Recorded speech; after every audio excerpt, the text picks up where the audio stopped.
नमस्कार। खबरों के इस बुलेटिन में तुहाडा स्वागत है। मैं हरमन शंकर। पहला पेश ने चोणवीं खबरां। प्रधानमंत्री नरेंद्र मोदी वालों आसाम के दैनिक अखबार अगरदूत की गोल्डन जुबली समागम में वर्चुअल माध्यम राही शिरकत।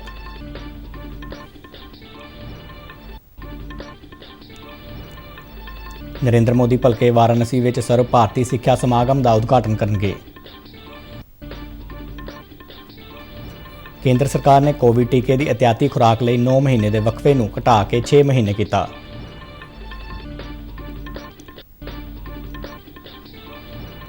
पंजाब सरकार ने 1 जुलाई तो सूबे के हर एक घर में बिजली के हर बिल से 600 यूनिट मुफ्त बिजली देने के फैसले को प्रवानगी दी।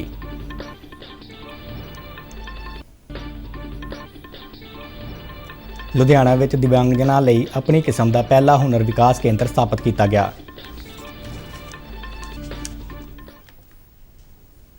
ਤੇ ਹੁਣ ਖਬਰਾਂ ਵਿਸਤਾਰ ਨਾਲ। ਪ੍ਰਧਾਨ ਮੰਤਰੀ ਨਰਿੰਦਰ ਮੋਦੀ ਨੇ ਕਿਹਾ ਹੈ ਕਿ ਭਾਰਤੀ ਲੋਕਤੰਤਰ ਵਿੱਚ ਗਿਆਨ ਦੇ ਪ੍ਰਵਾਹ ਨਾਲ ਹੀ ਸੂਚਨਾ ਦਾ ਪ੍ਰਵਾਹ ਵੀ ਬੇਰੋਕ ਰਿਹਾ ਹੈ ਅਤੇ ਲਗਾਤਾਰ ਜਾਰੀ ਹੈ। ਅੱਜ ਅਸਾਮ ਦੇ ਦੈਨਿਕ ਅਖਬਾਰ ਅਗਰਦੂਤ ਦੇ ਗੋਲਡਨ ਜੁਬਲੀ ਸਮਾਗਮ ਦੌਰਾਨ ਬੋਲਦਿਆਂ ਪ੍ਰਧਾਨ ਮੰਤਰੀ ਨੇ ਕਿਹਾ ਕਿ ਅੱਜ ਜਦ ਅਸੀਂ ਭਾਰਤ ਦੀ ਆਜ਼ਾਦੀ ਦੇ 75 ਸਾਲ ਪੂਰੇ ਕਰਨ ਜਾ ਰਹੇ ਹਾਂ उस समय एक सवाल जरूर पूछना चाहिए है कि बौद्धिक स्पेस किसी विशेष भाषा को जानने वाले लोगों तक ही सीमित क्यों रहनी चाहिए है। उन्होंने कहा कि किसी भी समस्या को हल करने का जरिया संवाद होंदा है और संवाद तो ही संभावना का विस्तार होंदा है। आने वाले समय में अग्रदूत नई ऊंचाइयों को छुए। भाई प्रांजल और युवा टीम को मैं इसके लिए शुभकामनाएं देता हूं। इस समारोह के लिए श्रीमंत शंकरदेव का कला क्षेत्र का चुनाव भी अपने आप में अद्भुत संयोग है। श्रीमंत शंकरदेव जी ने असमिया काव्य और रचनाओं के माध्यम से एक भारत श्रेष्ठ भारत की भावना को सशक्त किया था। प्रधानमंत्री नरेंद्र मोदी भलके वाराणसी में सर्व भारतीय सिक्ख्या समागम का उद्घाटन करेंगे। भारत सरकार के सिक्ख्या मंत्रालय ने यूनिवर्सिटी ग्रांट कमीशन और बनारस हिंदू यूनिवर्सिटी के सहयोग नाल इस समागम का आयोजन किया है। 3 दिना सर्व भारतीय सिक्ख्या समागम में सरकारी और प्राइवेट यूनिवर्सिटियों के 300 तो वध कुलपति, निर्देशक, सिक्ख्या विद्वान, नीति निर्माता और उद्योग जगत के प्रतिनिधि इस गल ते विचार वटांदरा करनगे कि पिछले 2 सालों में कौमी सिक्ख्या नीति 2020 की शुरुआती सफलता तो बाद इसनूं किवें होर अगे वधाया जा सकता है। उत्तर प्रदेश के राज्यपाल आनंदीबेन पटेल, मुख्यमंत्री योगी आदित्यनाथ और केंद्रीय सिक्ख्या मंत्री धर्मेंद्र प्रधान भी इस समागम में शिरकत करेंगे। यह सम्मेलन देश दीयां उच्च सिक्ख्या संस्थावां लई राष्ट्रीय सिक्ख्या नीति 2020 ਨੂੰ लागू करन दीयां रणनीतियां, सफल दीयां कहानियां ਅਤੇ बेहतरीन ढंग तरीकों ते विचार वटांदरा करन लई एक मंच मुहैया करेगा। समागम का मुख्य आकर्षण उच्च सिक्ख्या ते वाराणसी ऐलाननामे ਨੂੰ अपनाउणा है, जो उच्च सिक्ख्या प्रणाली के टीचिਆਂ ਦੀ प्रणाली ਵਿੱਚ भारत की विस्तारित दृष्टि ਅਤੇ नवे सिरे तो वचनबद्धता ਨੂੰ दर्शाउंदा है। केंद्र सरकार ने कोविड टीके की एहतियाती खुराक लिए 9 महीने के वक्फे को घटा के 6 महीने कर दिता है। केंद्रीय सेहत सकੱਤਰ राजेश भूषण वालों सूबਿਆਂ के मुख ਸਕੱਤਰਾਂ और केंद्र शासित प्रदेशों के प्रशासकों को चिट्ठी लिख के इस फैसले तो जाणू करवाया गया है। उन्होंने दस्सिया कि यह फैसला टीकाकरण बारे कौमी तकनीकी सलाहकार ग्रुप ਦੀਆਂ सिफारिशों के मद्देनज़र लिया गया है।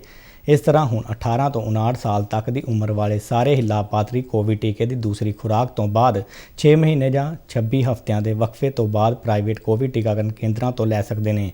60 साल तो वध उम्र वर्ग, हैल्थ केयर वर्कर ते फ्रंट लाइन वर्करां नूं 6 महीने के वक्फे तो बाद एहतियाती खुराक सरकारी टीकाकरण केंद्रों से उपलब्ध होवेगी। केंद्रीय सेहत मंत्री डॉक्टर मनसुख मांडविया ने कहा है कि प्रधानमंत्री जन औषधि योजना नाल लोगों को डॉक्टरी खर्च में काफ़ी राहत मिली है। अपने ट्वीट में मांडविया ने कहा कि जन औषधि केंद्रों से घट कीमत और गुणवत्ता वालियां दवाइयां उपलब्ध होने नाल आम आदमी के खर्च में कटौती हुई है। मांडविया ने कहा कि इलाज खर्च से 2019-20 में 2,500 करोड़ रुपए की बचत हुई, जो 2021-22 में वध के 5,360 करोड़ रुपए तक पहुँच गई। केंद्र सरकार ने तीनों फौजां विच अग्निपथ योजना तहत अग्निवीरां की भर्ती का ऐलान किया है। इस भर्ती नूं लैके नौजवानों में उत्साह है।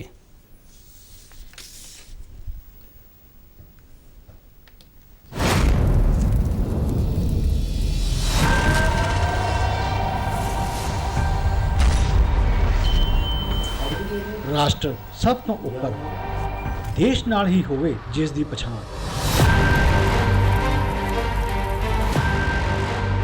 ਖਤਰਿਆਂ ਨਾਲ ਅੱਖਾਂ ਮਿਲਾਉਣ ਦਾ ਜਨੂਨ, ਇਸ ਤਰ੍ਹਾਂ ਦੇ ਨੇ ਭਾਰਤ ਦੇ ਵੀਰ ਜਵਾਨ।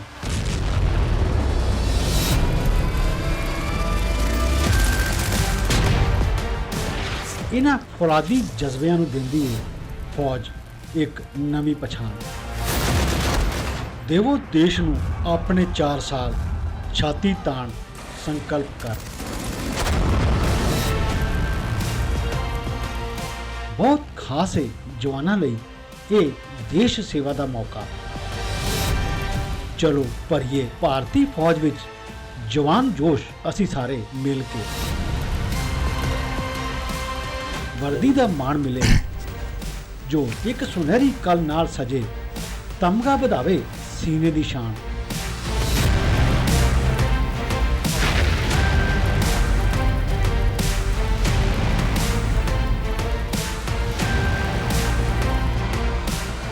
ਬਹਾਦਰ ਯੋਧੇ ਸਾਡੇ ਭਰਨ ਆਤਮ ਨਿਰਭਰਤਾ ਦੀ ਉਡਾਨ।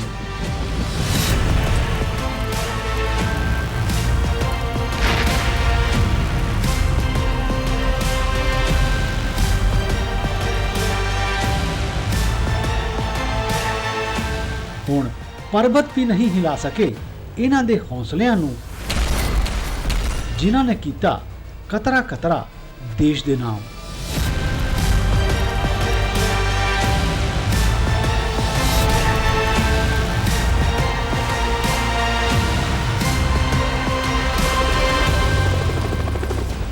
ਬਣੋ ਭਾਰਤ ਦੇ ਅਗਨੀਵੀਰ, ਅਗਨੀਵੀਰ ਬਣੋ।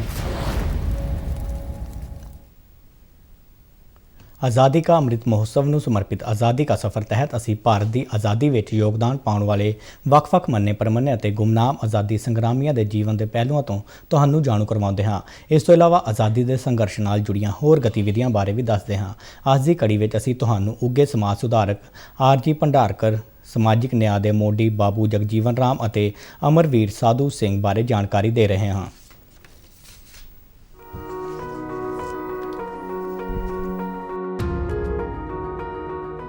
ਅੱਜ ਆਰਜੀ ਭੰਡਾਰਕਰ ਦਾ ਜਨਮ ਦਿਹਾੜਾ ਹੈ। ਉਹਨਾਂ ਦਾ ਜਨਮ 6 ਜੁਲਾਈ 1837 ਨੂੰ ਹੋਇਆ ਸੀ। ਉਹ ਭਾਰਤ ਦੇ ਮੋਢੀ ਸਮਾਜ ਸੁਧਾਰਕਾਂ ਅਤੇ ਰੂੜੀਵਾਦੀ ਪਰੰਪਰਾਵਾਂ ਦੇ ਵਿਰੋਧੀਆਂ ਵਿੱਚ ਸ਼ਾਮਲ ਸਨ। ਉਹਨਾਂ ਨੇ ਦੱਖਣ ਦੇ ਸਾਤਵਾਨਾਂ ਦਾ ਰਾਜਨੀਤਿਕ ਇਤਿਹਾਸ ਅਤੇ ਵੈਸ਼ਨਵਾਂ ਤੇ ਹੋਰ ਸੰਪਰਦਾਇਆਂ ਦੇ ਇਤਿਹਾਸ ਨੂੰ ਮੁੜ ਸੁਰਜੀਤ ਕੀਤਾ। ਮਹਾਨ ਸਮਾਜ ਸੁਧਾਰਕ ਦੇ ਰੂਪ ਵਿੱਚ ਆਪਣੀ ਸੋਧ ਰਾਹੀਂ ਭੰਡਾਰਕਰ ਨੇ ਜਾਤੀ ਪ੍ਰਥਾ ਅਤੇ ਬਾਲ ਵਿਆਹ ਦੀਆਂ ਬੁਰਾਈਆਂ ਦੂਰ ਕਰਨ ਲਈ ਸੰਘਰਸ਼ ਕੀਤਾ। ਆਰਜੀ ਭੰਡਾਰਕਰ 1853 ਵਿੱਚ ਪਰਮਹੰਸ ਸਭਾ ਦੇ ਮੈਂਬਰ ਬਣ ਗਏ। ਉੱਥੇ ਉਹ ਕੇਸ਼ਵ ਚੰਦਰ ਸੇਨ ਦੇ ਵਿਚਾਰਾਂ ਤੋਂ ਪ੍ਰਭਾਵਿਤ ਹੋਏ। 1866 ਵਿੱਚ ਜਨ ਸਭਾ ਦੌਰਾਨ ਭੰਡਾਰਕਰ ਨੇ ਬਾਲ ਵਿਆਹ ਅਤੇ ਜਾਤੀ ਪ੍ਰਥਾ ਦੀ ਸਮਾਜਿਕ ਬੁਰਾਈ ਦੂਰ ਕਰਨ ਅਤੇ ਮਹਿਲਾਵਾਂ ਦੀ ਸਿੱਖਿਆ ਅਤੇ ਵਿਧਵਾ ਵਿਆਹ ਨੂੰ ਹੱਲਾਸ਼ੇਰੀ ਦੇਣ ਦਾ ਪ੍ਰਣ ਲਿਆ। ਇਸ ਦੇ ਲਈ ਭੰਡਾਰਕਰ ਨੇ MG ਰਾਨਾਡੇ ਦੇ ਨਾਲ ਮਿਲ ਕੇ 1867 ਚ ਪ੍ਰਾਰਥਨਾ ਸਮਾਜ ਦੀ ਸਥਾਪਨਾ ਵਿੱਚ ਸਹਾਇਤਾ ਕੀਤੀ। ਅਧਿਆਪਕ ਹੋਣ ਦੇ ਨਾਤੇ ਉਹਨਾਂ ਨੂੰ ਗੈਰ ਸਰਕਾਰੀ ਮੈਂਬਰ ਦੇ ਰੂਪ ਵਿੱਚ 1903 ਵਿੱਚ ਇੰਪੀਰੀਅਲ ਲੈਜਿਸਲੇਟਿਵ ਕੌਂਸਲ ਲਈ ਨਾਮਜ਼ਦ ਕੀਤਾ ਗਿਆ। ਗੋਪਾਲ ਕ੍ਰਿਸ਼ਨ ਗੋਖਲੇ ਵੀ ਇਸ ਕੌਂਸਲ ਦੇ ਮੈਂਬਰ ਸਨ। ਆਰਜੀ ਭੰਡਾਰਕਰ ਬੰਬਈ ਯੂਨੀਵਰਸਿਟੀ ਦੇ ਪਹਿਲੇ ਭਾਰਤੀ ਵਾਈਸ ਚਾਂਸਲਰ ਵੀ ਸਨ। 1904 ਚ ਇਸੇ ਯੂਨੀਵਰਸਿਟੀ ਤੋਂ LLD ਦੀ ਡਿਗਰੀ ਪ੍ਰਾਪਤ ਕਰਨ ਵਾਲੇ ਪਹਿਲੇ ਭਾਰਤੀ ਸਨ। ਜਸਟਿਸ ਰਾਨਾਡੇ ਡਾਕਟਰ ਭੰਡਾਰਕਰ ਦਾ ਬਹੁਤ ਸਨਮਾਨ ਕਰਦੇ ਸਨ।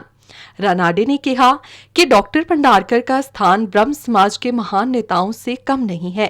वह केवल जाने माने विद्वान ही नहीं है, बल्कि उससे भी कहीं अधिक महान है। वे मार्गदर्शक हैं। वे स्वयं ही एक उदाहरण और ऐसे शिक्षक रहे हैं जिनसे हमने अपने जीवन में श्रेष्ठ निर्देश प्राप्त किए हैं। डॉक्टर भंडारकर का 24 अगस्त 1925 ਨੂੰ देहांत हो गया। महान राष्ट्रवादी डॉक्टर भंडारकर ਨੂੰ ਸਾਡਾ ਨਮਨ। ਅੱਜ ਸੁਤੰਤਰਤਾ ਸੈਨਾਨੀ ਅਤੇ ਸਮਾਜਿਕ ਨਿਆਂ ਦੇ ਮੋਢੀ ਬਾਬੂ ਜਗਜੀਵਨ ਰਾਮ ਦੀ ਬਰਸੀ ਏ। ਉਹਨਾਂ ਦਾ ਜਨਮ ਬਿਹਾਰ ਦੇ ਭੋਜਪੁਰ ਵਿੱਚ ਹੋਇਆ ਸੀ। ਜਗਜੀਵਨ ਰਾਮ ਨੇ ਸੁਤੰਤਰਤਾ ਸੰਘਰਸ਼ ਵਿੱਚ ਬਹੁਤ ਵੱਧ ਚੜ੍ਹ ਕੇ ਹਿੱਸਾ ਲਿਆ। 1936 ਵਿੱਚ ਬਿਹਾਰ ਵਿਧਾਨ ਪਰਿਸ਼ਦ ਦੇ ਨਾਮਜ਼ਦ ਮੈਂਬਰ ਦੇ ਰੂਪ ਵਿੱਚ 28 ਵਰ੍ਹਿਆਂ ਦੀ ਉਮਰ ਵਿੱਚ ਹੀ ਵਿਧਾਇਕ ਬਣ ਗਏ ਸਨ। ਜਦੋਂ 1937 ਵਿੱਚ ਕਾਂਗਰਸ ਸਰਕਾਰ ਬਣੀ ਤਾਂ ਜਗਜੀਵਨ ਰਾਮ ਨੂੰ ਸੰਸਦੀ ਸਕੱਤਰ ਨਿਯੁਕਤ ਕੀਤਾ ਗਿਆ, ਪਰ 1938 ਵਿੱਚ ਸਾਰੇ ਮੰਤਰੀ ਮੰਡਲ ਦੇ ਨਾਲ ਉਹਨਾਂ ਨੇ ਅਸਤੀਫਾ ਦੇ ਦਿੱਤਾ। ਗਾਂਧੀ ਜੀ ਤੋਂ ਪ੍ਰਭਾਵਿਤ ਬਾਬੂ ਜਗਜੀਵਨ ਰਾਮ ਨੂੰ 10 ਦਸੰਬਰ 1940 ਵਿੱਚ ਗ੍ਰਿਫਤਾਰ ਕਰ ਲਿਆ ਗਿਆ। ਭਾਰਤ ਛੱਡੋ ਅੰਦੋਲਨ ਵਿੱਚ ਵੱਧ ਚੜ੍ਹ ਕੇ ਹਿੱਸਾ ਲੈਣ ਕਾਰਨ 19 ਅਗਸਤ 1942 ਚ ਉਹਨਾਂ ਨੂੰ ਫਿਰ ਗ੍ਰਿਫਤਾਰ ਕਰ ਲਿਆ ਗਿਆ। ਜੇਲ੍ਹ ਤੋਂ ਰਿਹਾ ਹੋਣ ਤੇ ਉਹ 1946 ਚ ਅੰਤਰਿਮ ਸਰਕਾਰ ਦੇ ਸਭ ਤੋਂ ਨੌਜਵਾਨ ਮੰਤਰੀ ਬਣੇ। ਬਾਬੂ ਜੀ ਭਾਰਤ ਦੀ ਸੰਵਿਧਾਨ ਸਭਾ ਦੇ ਮੈਂਬਰ ਵੀ ਰਹੇ। ਸੁਤੰਤਰਤਾ ਤੋਂ ਬਾਅਦ ਬਾਬੂ ਜਗਜੀਵਨ ਰਾਮ ਨੇ ਅਗਲੇ 30 ਸਾਲਾਂ ਤੱਕ ਵੱਖ-ਵੱਖ ਮੰਤਰਾਲਿਆਂ ਦੇ ਅਹੁਦੇ ਸੰਭਾਲੇ। ਭਾਰਤ ਦੀ ਹਰੀ ਕ੍ਰਾਂਤੀ ਵਿੱਚ ਉਹਨਾਂ ਦੇ ਯੋਗਦਾਨ ਨੂੰ ਅੱਜ ਵੀ ਯਾਦ ਕੀਤਾ ਜਾਂਦਾ ਹੈ। 6 ਜੁਲਾਈ 1986 ਨੂੰ ਇਸ ਮਹਾਨ ਰਾਸ਼ਟਰਵਾਦੀ ਨੇਤਾ ਦਾ ਦੇਹਾਂਤ ਹੋ ਗਿਆ। ਸਾਡੇ ਵੱਲੋਂ ਧਰਤੀ ਪੁੱਤਰ ਬਾਬੂ ਜਗਜੀਵਨ ਰਾਮ ਨੂੰ ਭਾਵ-ਭਿੰਨੀ ਸ਼ਰਧਾਂਜਲੀ। ਅੱਜ ਅਸੀਂ ਅਮਰਵੀਰ ਸਾਧੂ ਸਿੰਘ ਨੂੰ ਵੀ ਯਾਦ ਕਰ ਰਹੇ ਹਾਂ। ਉਹਨਾਂ ਦਾ ਜਨਮ 6 ਜੁਲਾਈ 1921 ਨੂੰ ਪੰਜਾਬ ਦੇ ਕਪੂਰਥਲਾ 'ਚ ਹੋਇਆ ਸੀ। ਸਾਧੂ ਸਿੰਘ ਬ੍ਰਿਟਿਸ਼ ਭਾਰਤ ਦੀ ਸੈਨਾ ਦੀ ਬਹਾਵਲਪੁਰ ਇਨਫੈਂਟਰੀ 'ਚ ਸਿਪਾਹੀ ਸਨ। ਸਿੰਗਾਪੁਰ ਵਿੱਚ 1942 'ਚ ਜਾਪਾਨੀ ਸੈਨਾ ਨੇ ਉਹਨਾਂ ਨੂੰ ਫੜ ਲਿਆ। ਬਾਅਦ ਵਿੱਚ ਉਹ ਆਜ਼ਾਦ ਹਿੰਦ ਫੌਜ ਵਿੱਚ ਭਰਤੀ ਹੋ ਗਏ। ਉਹਨਾਂ ਨੇ ਇਪੋ, ਪੇਗੂ ਅਤੇ ਰੰਗੂਨ ਦੇ ਮੋਰਚਿਆਂ ਤੇ ਬ੍ਰਿਟਿਸ਼ ਸੈਨਾ ਨਾਲ ਯੁੱਧ ਕੀਤਾ। 1944 'ਚ ਬਰਮਾ 'ਚ ਯੁੱਧ ਦੇ ਦੌਰਾਨ ਸਾਧੂ ਸਿੰਘ ਵੀਰਗਤੀ ਨੂੰ ਪ੍ਰਾਪਤ ਹੋਏ। ਵੀਰ ਸਾਧੂ ਸਿੰਘ ਨੂੰ ਸਾਡਾ ਸ਼ਤ-ਸ਼ਤ ਨਮਨ।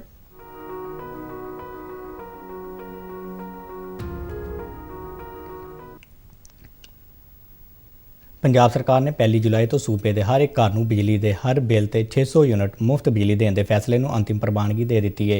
ਅੱਜ ਚੰਡੀਗੜ੍ਹ ਵਿੱਚ ਮੁੱਖ ਮੰਤਰੀ ਭਗਵੰਤ ਮਾਨ ਦੀ ਅਗਵਾਈ ਵਿੱਚ ਕੈਬਨਿਟ ਦੀ ਮੀਟਿੰਗ ਦੌਰਾਨ ਇਹ ਫੈਸਲਾ ਲਿਆ ਗਿਆ। ਮੁੱਖ ਮੰਤਰੀ ਦਫ਼ਤਰ ਦੇ ਬੁਲਾਰੇ ਨੇ ਚੰਡੀਗੜ੍ਹ ਵਿੱਚ ਦੱਸਿਆ ਕਿ ਸੂਬੇ ਦੇ ਸਾਰੇ ਘਰੇਲੂ ਖਪਤਕਾਰ ਪ੍ਰਤੀ ਬਿੱਲ ਖਪਤ ਹੋਈਆਂ 600 ਯੂਨਿਟ ਤੇ ਜ਼ੀਰੋ ਬਿੱਲ ਪ੍ਰਾਪਤ ਕਰਨ ਦੇ ਯੋਗ ਹੋਣਗੇ।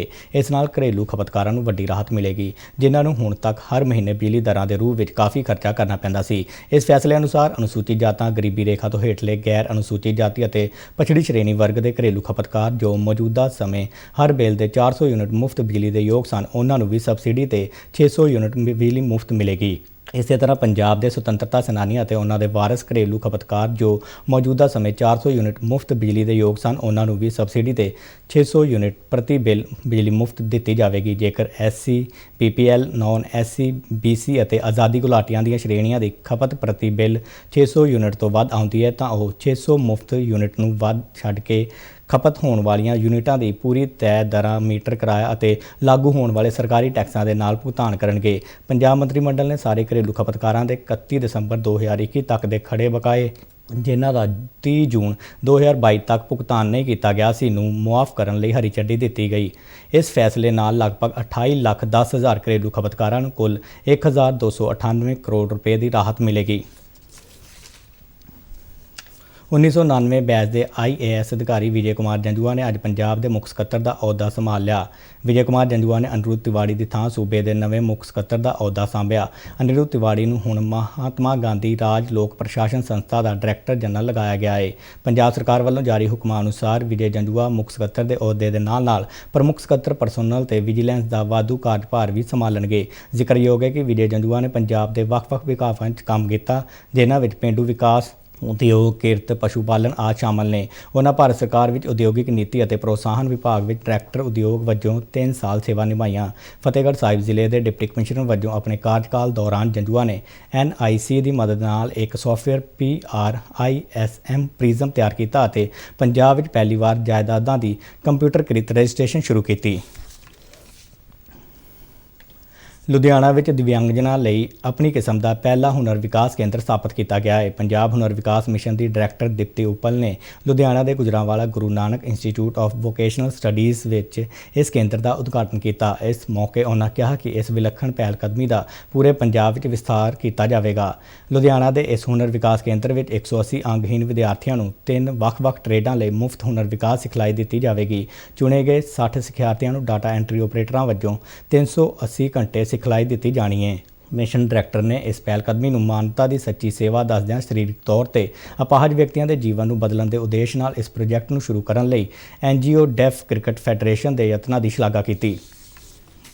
ਇਹ ਜਿਹੜਾ ਅਸੀਂ ਉਪਰਾਲਾ ਕਰ ਰਹੇ ਹਾਂ, ਇਹਦਾ ਇੱਕ ਮੇਨ ਮਿਸ਼ਨ ਮੋਡ ਇਹੀ ਹੈ ਕਿ ਬੱਚੇ ਆਪਣੇ ਪੈਰਾਂ ਤੇ ਖੜੇ ਹੋ ਸਕੇ, ਜਿਹੜੇ ਕਿ ਸਪੈਸ਼ਲੀ ਏਬਲਡ ਚਾਈਲਡ ਹੈ। That is the main idea. ਤਾਂ ਹੀ ਅਸੀਂ 3 ਕੋਰਸਿਸ ਇੱਥੇ ਹਜੇ ਸਟਾਰਟ ਕੀਤੇ ਹੈ। ਟੋਟਲ 180 ਬੱਚੇ ਹੋਣਗੇ। There will be 2 centres, one in Ludhiana and one in Jalandhar. ਸਿਰਫ ਸਕਿੱਲ ਦੇਣਾ ਹੀ ਇੱਕ ਨਹੀਂ ਹੈ, ਉਹਦੇ ਨਾਲ ਸਾਡਾ ਐਫਰਟ ਹੈ ਕਿ ਇਹਨਾਂ ਨੂੰ ਇੰਪਲੋਇਮੈਂਟ ਵੀ ਮਿਲੇ। So the tie-ups have been made by the training partner with the industries also, so that ਇਹਨਾਂ ਨੂੰ ਅੱਗੇ ਪਲੇਸਮੈਂਟ ਮਿਲ ਸਕੇ। ਇਸ ਮੌਕੇ ਅੰਗਹੀਨ ਸਿੱਖਿਆਰਥੀਆਂ ਨੇ ਉਹਨਾਂ ਲਈ ਹੁਨਰ ਵਿਕਾਸ ਕੇਂਦਰ ਸਥਾਪਿਤ ਕੀਤੇ ਜਾਣ ਦੀ ਸ਼ਲਾਘਾ ਕੀਤੀ। ਉਹਨਾਂ ਦਾ ਕਹਿਣਾ ਸੀ ਕਿ ਇਸ ਨਾਲ ਉਹ ਆਰਥਿਕ ਤੌਰ ਤੇ ਆਪਣੇ ਪੈਰਾਂ ਤੇ ਖੜੇ ਹੋ ਸਕਣਗੇ। ਜੰਮੂ ਕਸ਼ਮੀਰ ਵਿੱਚ ਖਰਾਬ ਮੌਸਮ ਕਾਰਨ ਰੁਕੀ ਸ਼੍ਰੀ ਅਮਰਨਾਥ ਯਾਤਰਾ ਇੱਕ ਦਿਨ ਮੁਲਤਵੀ ਰਹਿਣ ਤੋਂ ਬਾਅਦ ਅੱਜ ਬਾਲਟਾਲ ਅਤੇ ਪਹਿਲਗਾਮ ਦੇ ਰਸਤੇ ਮੁੜ ਸ਼ੁਰੂ ਹੋਈ। 5982 ਤੀਰਥ ਯਾਤਰੀਆਂ ਇਸ ਯਾਤਰਾ ਲਈ ਰਵਾਨਾ ਹੋਏ। ਪਹਿਲਗਾਮ ਦੇ ਰਸਤੇ 3363 ਜਦਕਿ ਬਾਲਟਾਲ ਮਾਰਗ ਤੋਂ 2619 ਤੀਰਥ ਯਾਤਰੀਆਂ ਦਾ ਇੱਕ ਜੱਥਾ ਅੱਜ ਸਵੇਰੇ 209 ਮੋਟਰ ਗੱਡੀਆਂ ਦੇ ਕਾਫਲੇ ਵਿੱਚ ਜੰਮੂ ਦੇ ਭਗਵਤੀ ਨਗਰ ਬੇਸ ਕੈਂਪ ਤੋਂ ਰਵਾਨਾ ਹੋਇਆ। ਅਧਿਕਾਰਤ ਸੂਤਰਾਂ ਅਨੁਸਾਰ ਹੈਲੀਕਾਪਟਰ ਰਾਹੀਂ 446 ਯਾਤਰੂਆਂ ਸਮੇਤ 12745 ਯਾਤਰੀ ਬਾਲਟਾਲ ਮਾਰਗ ਰਾਹੀਂ ਰਵਾਨਾ ਹੋਏ, ਜਦਕਿ 8916 ਯਾਤਰੀ ਪਹਿਲਗਾਮ ਮਾਰਗ ਰਾਹੀਂ ਪਵਿੱਤਰ ਗੁਫਾ ਲਈ ਰਵਾਨਾ ਹੋਏ। ਬੀਤੀ ਸ਼ਾਮ ਤੱਕ ਕੁੱਲ 73546 ਯਾਤਰੀ ਸ਼੍ਰੀ ਅਮਰਨਾਥ ਯਾਤਰਾ ਕਰ ਚੁੱਕੇ ਸਨ। ਆਨਲਾਈਨ ਦਰਸ਼ਨ ਸ਼੍ਰੀ ਅਮਰਨਾਥ ਸ਼ਰਾਈਨ ਬੋਰਡ ਦੀ ਵੈਬਸਾਈਟ www.shriamarnathjshrine.com ਤੇ ਵੀ ਉਪਲਬਧ ਨੇ। ਵੈਸਟ ਇੰਡੀਜ਼ ਦੇ ਦੌਰੇ ਲਈ ਭਾਰਤੀ ਕ੍ਰਿਕਟ ਟੀਮ ਦਾ ਐਲਾਨ ਕਰ ਦਿੱਤਾ ਗਿਆ ਹੈ। ਇਸ ਟੀਮ ਦੀ ਕਪਤਾਨੀ ਸ਼ਿਖਰ ਧਵਨ ਕਰਨਗੇ, ਜਦਕਿ ਰਵਿੰਦਰ ਜਡੇਜਾ ਉਪ ਕਪਤਾਨ ਹੋਣਗੇ।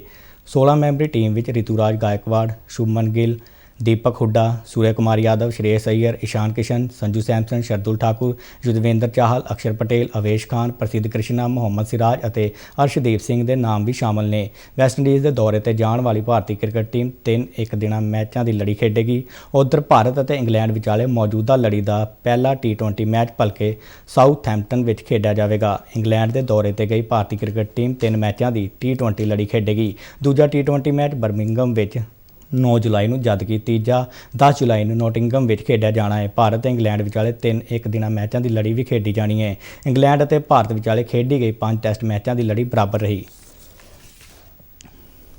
ਖਬਰਾਂ ਦੇ ਬੁਲਟਨ ਸਾਡੇ ਦਰਸ਼ਕ RNU DDK ਜਲੰਧਰ ਦੇ YouTube ਚੈਨਲ, Facebook ਪੇਜ ਅਤੇ Twitter ਹੈਂਡਲ ਤੇ ਵੀ ਦੇਖ ਸਕਦੇ ਨੇ। ਤੇ ਇਸ ਦੇ ਨਾਲ ਹੀ ਖਬਰਾਂ ਦਾ ਇਹ ਬੁਲਟਨ ਖਤਮ ਹੋਇਆ। ਮੈਂ ਮਾਸਕ ਲਗਾ ਕੇ ਸਟੂਡੀਓ ਤੋਂ ਬਾਹਰ ਜਾ ਰਿਹਾ। ਬਾਹਰ ਜਾਣ ਵੇਲੇ ਤੁਸੀਂ ਵੀ ਮਾਸਕ ਲਗਾ ਕੇ ਜਾਓ। ਇਜਾਜ਼ਤ ਦਿਓ। ਨਮਸਕਾਰ।